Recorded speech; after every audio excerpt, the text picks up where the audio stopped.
Hey, what's going on, everybody? On YouTube, Steve here with Raiken Profit over at RaikenProfit.com.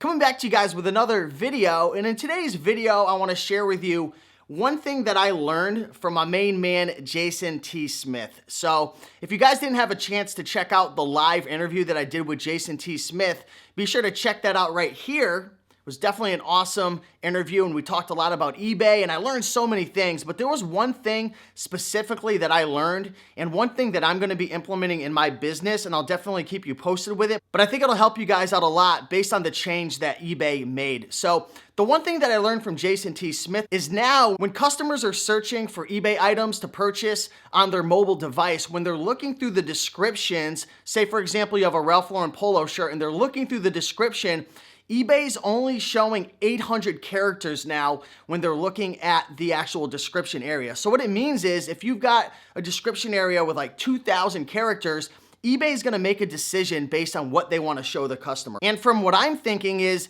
eBay may mess this up for you, right? They might not show the really important information to the customer that needs to be seen, especially if you have way too many characters, right? So my tip is, and the one thing that I learned from Jason T. Smith is to cut down your descriptions big time, because as you guys know, people are buying more and more from the mobile devices, right? They're buying from mobile devices or iPads or, all these things that are outside of the desktop. And you really want to try to cater to these customers as best as possible. I think Jason T. Smith said that I think over 30% of his sales were coming from the mobile device. Now, I'm not 100% sure what my breakdown is, but I'm sure it's probably something similar to that. So really what I want you guys to do is take a look at the length of your description. All you have to do is copy your description and then put it into like a word counter. Go to google.com and type in word counter.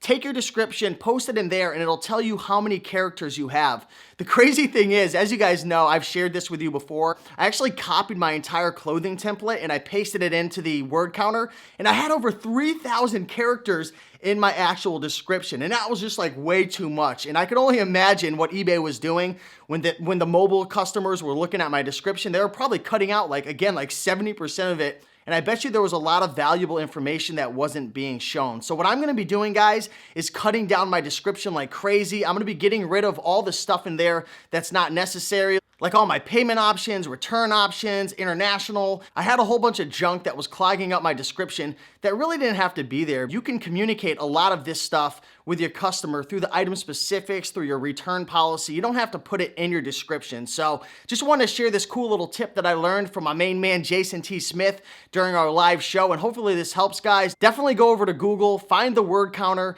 copy and paste your description in there if you're using a template, and see how many characters you have. Try to keep it at 800 or less. That's what I'm gonna do, and I'll definitely keep you guys posted to let you know if my sales increase and if I make any progress with this new change. So anyways, guys, thanks for watching. Be sure to check out Jason T. Smith on YouTube and check out his Facebook at The Thrifting Board. I'll leave the information down below. But thanks again, everybody, for watching, and I'll see you in the next video. Bye. It's gonna be different for each state. From my understanding, I know some states require it at the end of each month.